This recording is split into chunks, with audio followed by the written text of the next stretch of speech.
بسم اللہ الرحمن الرحیم۔ اسلامی تعلیم میں سے نبی کریم صلی اللہ علیہ وسلم کو معتبر ترین اور بہترین فیصلہ، آپ صلی اللہ علیہ وسلم کی نبوت سے تقریباً کچھ سال پہلے خانہ کعبہ کو دوبارہ تعمیر کرنے کی ضرورت پیش آئی۔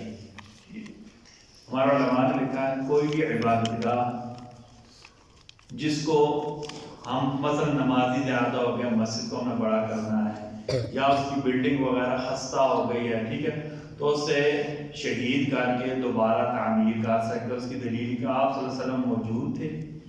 خانہ کعبہ اس وجہ سے کہ سیلاب آ گیا تھا، اس کی جو بنیادی تھی میں دراڑیں پڑ گئی تھی، پانی زیادہ آنے کی وجہ سے، بارشیں زیادہ ہونے کی وجہ سے، تو ان لوگوں نے یہ ارادہ کیا کہ ہم سارے لوگ اپنی حلال کی کمائی یہاں لگائیں گے، اور جب کوئی کسی علاقے میں مسجد بنائی ہو نا تو علاقے کے لوگوں پر لازمی اور ان کا فرض اور واجب ہے ان کے لیے کہ وہ مسجد کی ضروریات پوری کریں، خود چاہے کریں یا کسی کو لے کر آئیں، کسی بھی درجے میں مسجد پہ نامکمل ہی نہیں چاہیے، ہر طریقے سے مسجد مکمل ہونی چاہیے اور مسجد کی ضروریات کا خیال رکھنا۔ سب سے پہلے تو حکومت وقت کا کام ہے، کیونکہ جیسے ہمارے یہاں ہوتا ہے حکومت کے پاس اپنے خرچے نہیں پورے ہوتے، اپنی چیزیں نہیں پوری ہوتی، اہل علاقہ کے اوپر پھر لازم اور واجب ہوتا ہے کہ اس جو ان کی مسجد ہے اس کی ہر ضرورت کا خیال رکھے اور ہر لحاظ سے خیال رکھنے کے لیے۔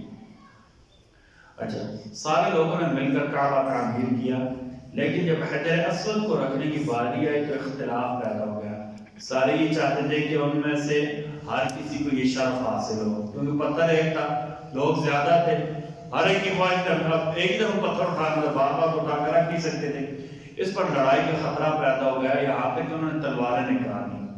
جب معاملہ کسی طرح نہ سلجھا تو انہوں نے کہا ابھی تو چھوڑ دو، ابھی غصے کی گرمی ہے، ابھی فیصلہ نہیں ہوگا۔ یہاں سے ایک بات اور سمجھیں، کسی جگہ بہت زیادہ تکرار کی نوبت ہو رہی ہو تو اس فیصلے کو تھوڑی دیر کے لیے پینڈنگ کر دیں، دماغ ٹھنڈے ہو جائیں گے۔ جب دماغ ٹھنڈے ہو جائیں گے پھر عقل کے ذریعے اچھی بات اللہ دل میں ڈال دیں گے، ورنہ غصے میں شیطان کو غلط فیصلہ نہ کرا دیں۔ ان سب لوگوں نے کہا کہ ابھی اسے چھوڑ دیں، کل جو بندہ سب سے پہلے کعبہ میں آ گیا ان سے فیصلہ کرا لیں گے۔ دوسرے دن وہ صبح آئے، انہوں نے دیکھا کہ آپ صلی اللہ علیہ وسلم حرم میں ہیں، تو سب نے کہا کہ آپ امین ہیں، آپ جو بھی فیصلہ کریں گے ہم اس پر راضی ہوں گے۔ آپ صلی اللہ علیہ وسلم نے چادر منگوائی، حجر اسود اس کے اوپر رکھا، اور سارے قبیلے جو تھے، جو 4 بڑے قبیلے تھے، ان کے سرداروں کا چادر کہہ کے کونا پکڑ لی، چادر کا کونا پکڑا، سارے راضی گارے کہہ رہے میں نہیں رکھا ہے۔ آپ صلی اللہ علیہ وسلم نے اپنے مبارک ہاتھ سے پتھر اٹھایا اور اپنی جگہ رکھ دیا، ٹھیک ہے۔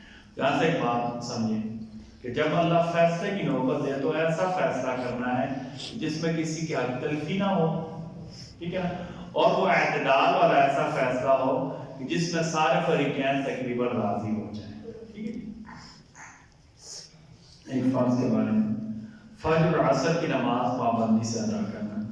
نبی کریم صلی اللہ علیہ وسلم فرمایا وہ بندہ جہنم میں نہیں داخل ہو سکتا تو سورج نکلنے سے پہلے فجر کی نماز اور سورج کے غروب ہونے سے پہلے عصر کی نماز پڑھے۔ تو بندہ 2 نمازوں کی پابندی کرے گا، ویسے ساری نمازیں فرض ہیں لیکن کیا نیت کی وجہ سے صبح اٹھنا مشکل ہوتا ہے، اور عصر کے وقت کاروبار چھوڑنا ہے، بندہ ڈیوٹی سے تھکا ہوا ہے یا ڈیوٹی کی چھٹی ہونے والی، بندے کو 10 منٹ انتظار کرنا پڑے گا، 4 بجے نماز ہوگی نا، میری چھٹی ہو رہی ہے، کیا کہتے ہیں 3:30 چھٹی ہونی، میں آدھا گھنٹہ انتظار کروں کیونکہ راستے میں مشکل میں نماز پڑھوں۔ ان دونوں نمازوں میں کیونکہ مشقت نماز زیادہ ہے، اس لیے آپ صلی اللہ علیہ وسلم فرمایا جو عصر اور فجر کی نماز پابندی سے پڑھے گا اللہ اسے جہنم میں داخل نہیں کریں گے۔ ایک فضیلت والا عمل، نبی کریم صلی اللہ علیہ وسلم نے فرمایا اگر عورتیں 5 وقت کی نماز پڑھیں، رمضان کے روزے رکھیں، اپنی شرمگاہ کی حفاظت کریں اور اپنے شوہر کی فرما برداری کریں تو قیامت کے دن ان سے کہا جائے گا تم جنت کے جس دروازے سے چاہو جنت میں داخل ہو جاؤ۔ نبی کریم صلی اللہ علیہ وسلم کی نصیحت، نبی کریم صلی اللہ علیہ وسلم فرمایا اللہ کی عظمت کا اقرار کرو، اللہ کی تعظیم کرو، اسی کے سامنے سر جھکاؤ۔ یہ سجدہ صرف اللہ کے سامنے کرنا ہے، سجدہ صرف کس کے سامنے کرنا ہے؟ اللہ کے علاوہ کسی کو کسی درجہ میں سجدہ نہیں کرنا، ٹھیک ہے؟ اللہ تمہاری مغفرت فرما دیں گے۔ ہمارے علماء نے لکھا ہے اس کا ایک مطلب یہ ہے کہ اللہ کی عظمت کے سامنے ساتھ جھکاؤ، مطلب ہے کہ آپ پانچوں نمازیں پابندی سے پڑھیں، کیونکہ قرآن میں لکھا ہے وَاسْجُدْ وَاقْتَرِب، سجدے کے وقت آدمی اللہ کے زیادہ قریب ہوتا ہے، ٹھیک ہے؟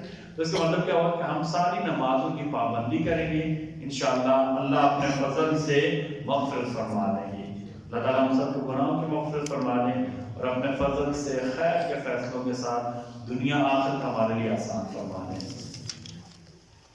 بسم اللہ الرحمن الرحیم، بسم اللہ والصلاة والسلام علی رسول اللہ، بسم اللہ وعلی ملت رسول اللہ۔ یا ہمارے رب جی، ہم گناہ سے بھرے ہوئے ہیں، آپ ہمیں معاف فرما دیں۔ اللہ جی ہمارے دلوں میں گناہ کے خلاف نفرت پیدا فرما دیں، اور ایسے کام سے ہمارے دلوں کو متنفر فرما دیں جو آپ کی ناراضگی کا باعث ہو، برحمتک یا ارحم الراحمین۔